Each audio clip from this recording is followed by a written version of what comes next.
Fox 5 News.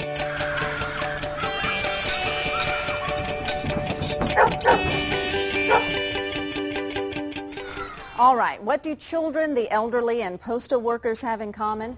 They are the most frequent victims of an estimated 4.7 million dog bites every year, some even proving to be fatal. This week is National Dog Bite Prevention Week, so in tonight's Anchor Mom, what parents can do to make sure it never happens to their children. A Point Loma baby left alone, and within minutes is mauled by a pair of dogs.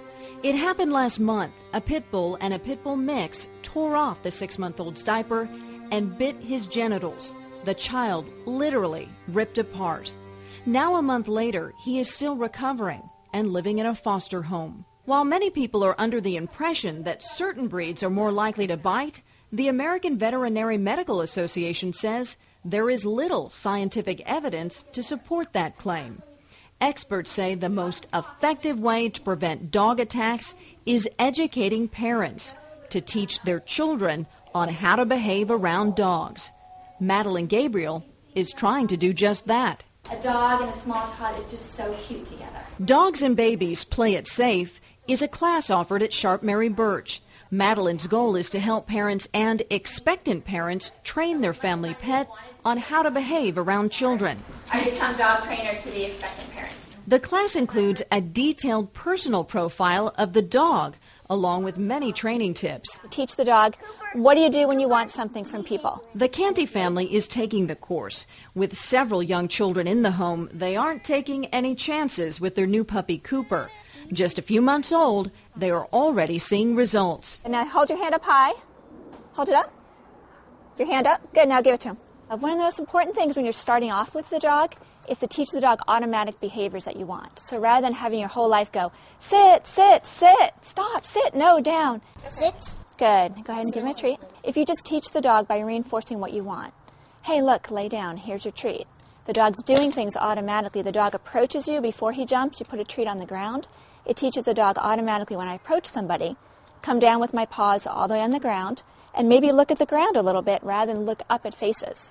So especially with young children, it teaches the dog to walk up, not jump on the kids, and it keeps that whole chase thing from happening with little children. Good boy. Good.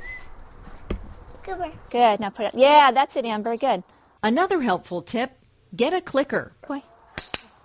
What the clicker is really good for is marking exactly what the dog did that you want him to do again. It keeps the dog from staring at the food in your hand, and it makes him pay attention to what he did with his body. Then there's this. So this exercise that we're starting is called a powwow because we sit in a circle around the puppy, and what we're working on is giving the puppy food one at a time, tiny bites as he's laying down. Drop, and then you give it to the dog. If you practice this, it makes your dog essentially lazy. So somebody drops something and the dog's like, oh, you're going to get that for me? This helps prevent the dog from diving under the dining table when food drops. Bottom line, all pets can bite if provoked. Responsible dog ownership is key to preventing it.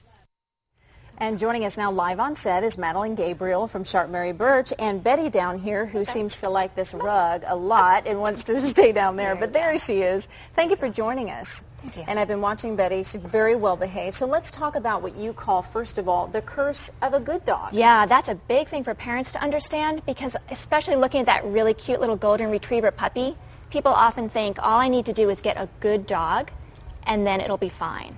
But really this idea of a curse of a good dog is that if you have a dog and the dog doesn't object to things kids do, you know, the kids hug or get in their space, you tend to think that dog will never object, and you allow your child more and more liberties with that dog. Mm-hmm.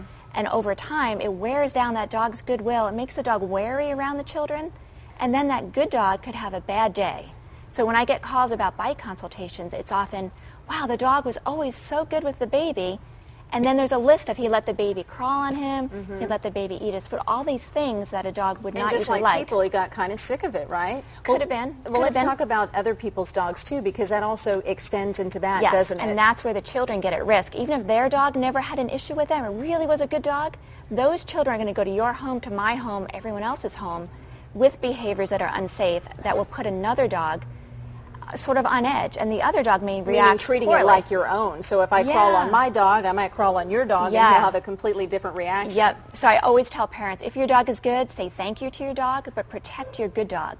Just as you would protect your old dog, you know, who has arthritis or that doesn't feel well, protect the good dog as well. All right, so stick up for them some of the time and make sure they get their space. Yes, I always definitely. tell my kids also ask permission to pet Yes. someone's dog, but that's not enough, right? Well, the second part of that is to ask the dog. How do I do owners, that? You ask the dog by looking at the dog. And you keep a good 3-foot space around, and you look at the dog and try and see if the dog wants to come to you. So no child should really ever close that 3-foot gap and walk into a dog's space, even their own dog. If they act inviting and the dog comes to them, then they can feel safe having their hand out. All right, well, I could go on all day. You have some valuable advice. Madeline Gabriel with Sharp Mary Birch, thank you for being here. Yeah, thank you very And Betty, much. I'd shake your hand, but I'm going to ask for permission first. Oh, good for you. If you would like more information on the Dogs and Babies class, Play It Safe, all you have to do is log on to our website, fox5sandiego.com. It'll be there. You can also check out my Anchor Mom blog. Look for it under Fox 5 Exclusives. We always want to hear from you in either one of these venues and get your opinions on what we're doing for you. So think